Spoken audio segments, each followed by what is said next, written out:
Muy buenos días, mi nombre es Carolina Méndez, estamos acá en el segundo capítulo con nuestra invitada, su nombre es Dariela y le damos la bienvenida. Hola Dani, ¿cómo estás?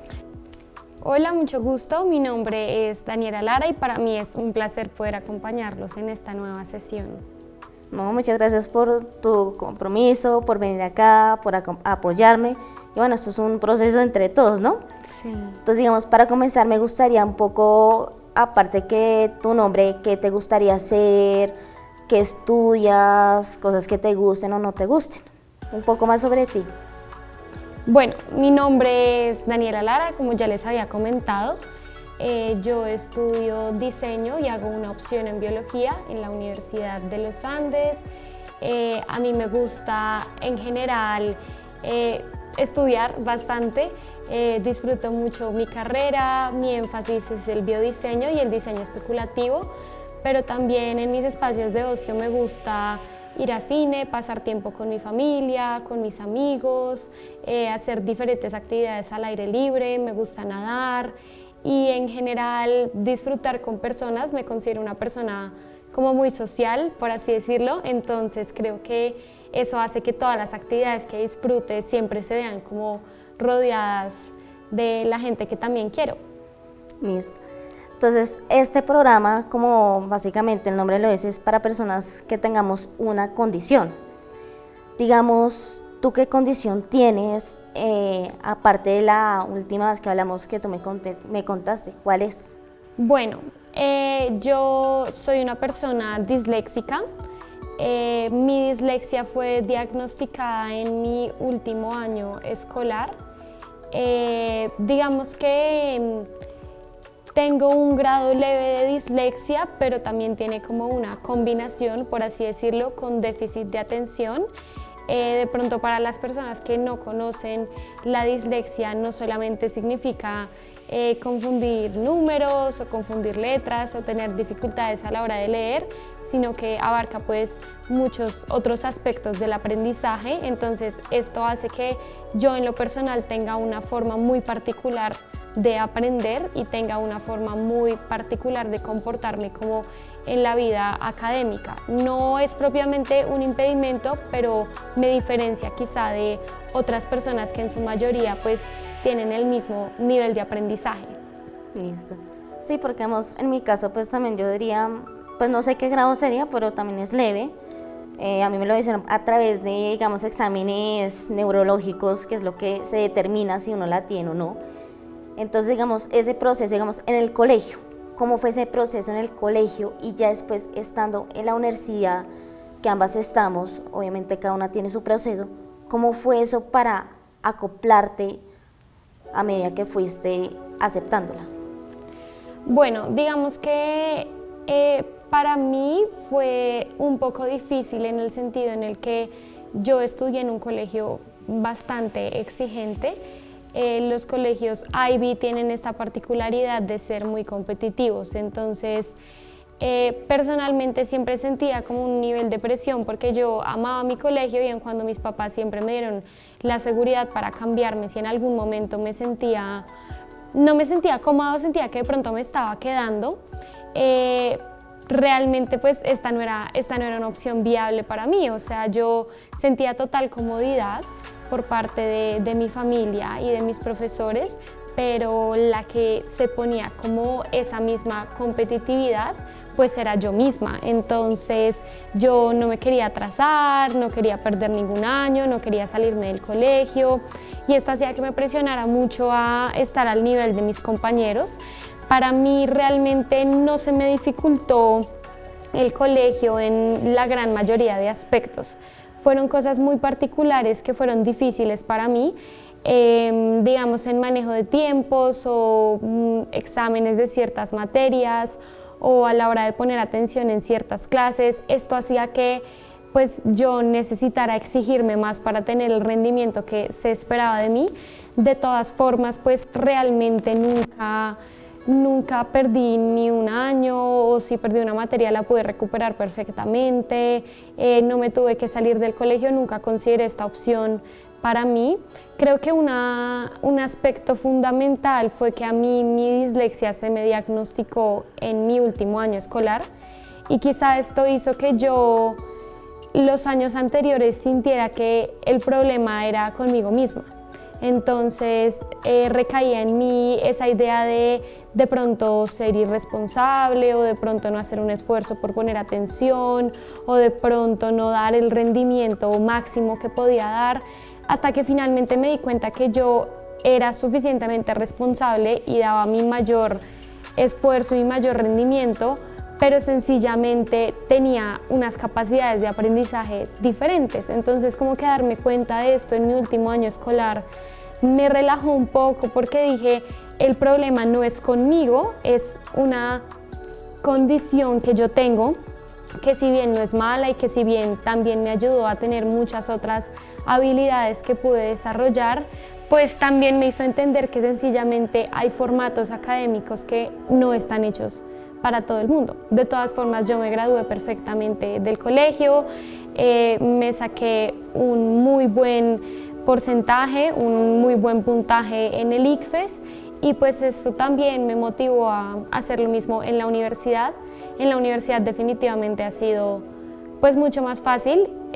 Sigo estando en una universidad exigente, creo que me gustan los espacios académicos exigentes, pero creo que ya tengo más seguridad de cómo manejar mi cerebro, por así decirlo, y esto pues me ha ayudado ahora en lo que estudio. ¿Y cuál es la universidad? ¿Es cercana? Porque digamos yo estoy acá en la Tadeo, soy demasiado tadeísta. ¿Cuál es tu universidad? Bueno, pues yo como les comentaba al inicio de la entrevista, yo estudio en la Universidad de los Andes. Yo estoy en mi último semestre de diseño y estoy terminando mi opción en biología. También tengo un énfasis, como les estaba diciendo, hace un tiempo en diseño especulativo y en biodiseño. Yo también soy supremamente uniandina, amo mi universidad. La Tadeo y los Andes son dos universidades muy cercanas. De hecho, yo me presenté a la Tadeo, pero pues definitivamente me decidí por los Andes. El proceso de entrada fue maravilloso. Definitivamente es una universidad muy exigente, pero al mismo tiempo es una universidad que me ha dado también los espacios para sobresalir en esas capacidades que nos da la dislexia, que muchos creen que la dislexia es un impedimento, pero la dislexia fomenta ciertas capacidades que quizá no se ven tan expresadas en otras personas, que esa vendría siendo la ventaja. Entonces siento que el hecho de poder estudiar dos carreras, de poder hacer énfasis en las cosas que me gustan, de poder actualmente trabajar en la universidad como lo estoy haciendo, con diferentes profesores, también me ha motivado mucho como a seguir con mis proyectos personales y a más adelante pues tener muchas expectativas para mi futura vida laboral. Yo también, yo fui pues me presenté a los Andes, pero no sé, no me gustó mucho el entorno. Siento que es muy pesado, pues en mi forma de sentirlo. Pero bueno, lo hice y al terminé acá, estudié diseño gráfico, no me arrepiento, pero también fue un proceso demasiado difícil para mí, que a mí me tocaba buscar como esos recursos y ya no los tenía, o sea, los buscaba, pero me costó mucho. Hasta hoy en día he logrado salir también. Pero digamos, yo al principio de aceptarla, yo creía que era una discapacidad, no sé si has escuchado ese término, y después me dije, no, es una condición. Esos talentos que tú mencionas, o que cada una lo conocemos por diferentes razones, como que esos talentos, como cuáles te han ayudado a fortalecer, aparte de lo que ya nos has comentado. Bueno, pues yo creo que nunca he visto la dislexia como una discapacidad, yo creo que la he visto como... A mí me gusta decir que la dislexia es un conjunto de diferentes capacidades cognitivas, porque son distintas a las que tienen la mayoría de personas, pero para mí por lo menos no han generado impedimentos. Siento que quizá no tengo ciertas fortalezas que tienen, digamos, otras personas que tienen ciertos aspectos de su cerebro muy desarrollados. A mí sí me cuesta, por ejemplo, la lectura, me cuesta el manejo de tiempos cuando estoy presentando un examen o un parcial. Para mí fue un poco más difícil aprender diferentes lenguas, al español y al inglés, pero en ninguna de estas ocasiones no se logró sin que yo lo estudiara un montón o lo repasara mucho. Entonces, cada vez que presentaba una dificultad, lo único que tenía que hacer era sentarme a trabajar mucho, encontrar de qué manera funcionaba mi aprendizaje para poder ser eficiente en ese aspecto que tenía más débil que los otros, y apenas me adaptaba, pues podía lograr cosas que quizá antes no lograba. Entonces fue sencillamente una cuestión de práctica, fue sencillamente una cuestión de terapias personales y también con profesionales que me ayudaron a dejar al mismo nivel todas mis herramientas y mis capacidades cognitivas. Puedo decir que ya hoy en día mi manejo del tiempo o mis capacidades lectoras o mis herramientas para aprender nuevas lenguas están mucho más desarrolladas. Efectivamente, como me lo decías, la dislexia es algo que también nos da como muchas otras ventajas que otras personas no tienen. En lo personal, para mí me ha servido un montón en cuanto a creatividad y sensibilidad por distintos temas artísticos, sociales, que quizás siento que no son muy comunes en muchas personas. Para mí era muy raro encontrar a alguien que no fuera capaz de ser creativo, porque eso me fluía un montón. Entonces, darme cuenta que la dislexia también me regaló esta ventaja también de ser tan multidisciplinar y de enfocarme en distintas cosas a la vez, siempre y cuando organizándome y organizando mis tiempos, pues fue como un aspecto muy bonito encontrar también eso de bueno que traía la dislexia. Sí. O sea, creo que nos deja una ventaja que es la creatividad.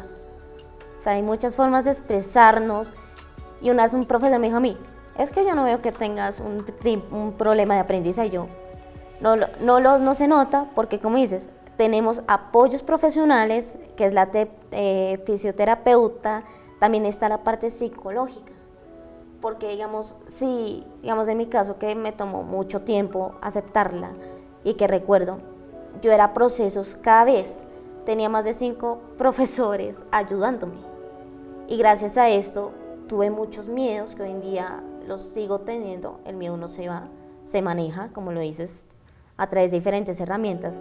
¿Qué herramientas, digamos, has utilizado o utilizas para esas diferentes dificultades o procesos para fortalecerlos? Porque eso se va a quedar permanente entre nosotros.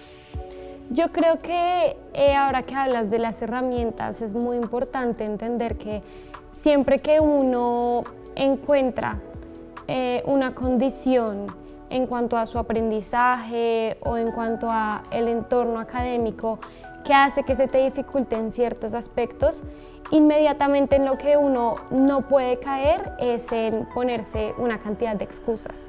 Entonces, digamos, a mí me pasaba que cuando interactuaba con muchas personas que que rodeaban mi entorno, hablando de la dislexia, apenas me la diagnosticaron, yo empecé a caer en eso de, es que yo no logro tal porque soy disléxica, o a mí se me dificulta tal porque soy disléxica. Y desafortunadamente yo me di cuenta que, si bien para nosotros es un tema fundamental, lastimosamente muchas veces al entorno académico o laboral en el que estás, pues no le va a importar que seas disléxica o no le va a importar que tengas dificultades de aprendizaje. Ellos solo van a esperar de ti el rendimiento. Entonces ahí fue cuando yo entendí que, primero que todo, mi herramienta número 1, no me podía poner excusas. No podía pretender estar siempre detrás de los demás o necesitar una ayuda extra, sino que por el contrario debía buscar herramientas independientes y propias que me ayudaran a llegar a los niveles que se esperaban de mí y que yo misma esperaba de mí. Entonces, digamos que cuando decidí como yo misma ponerme una meta, ahí empecé a entender que en muchas ocasiones se trataba de la organización, el manejo de los tiempos, practicar. A veces a uno no le gusta pensar que tiene que esforzarse más que los demás, pero es una necesidad. Entonces, por ejemplo, en el diseño a mí me fluyó un montón la creatividad, pero en biología pues necesitaba esforzarme mucho, porque si bien a veces los compañeros míos entendían perfectamente las temáticas solo con una clase, yo tenía que buscar tutorías después, tenía que repasar, tenía que llegar a mi casa a leer los libros, si no entendía los libros tenía que buscar otros recursos, tenía que tomar apuntes, si no estaba siendo eficiente mi atención en clase tenía que buscar alguna manera para estar completamente conectada con el profesor. Entonces empecé a buscar herramientas que a veces a uno le da, entre comillas, pereza hacerlo, pero eran completamente necesarias para mí y fueron las herramientas que me di cuenta que me ayudaron a sacarme muy buenas notas en esos exámenes que antes se me dificultaban, que me ayudaron a llevar a cabo talleres o informes de alto nivel que quizá antes no lograba alcanzar, o que me ayudaron en general como a tener un nivel académico que inclusive en algún momento me di cuenta que llegó a ser superior al de mis propios compañeros, y ahí fue donde me di cuenta que efectivamente el cerebro es un músculo y se trata de entrenarlo. Exacto.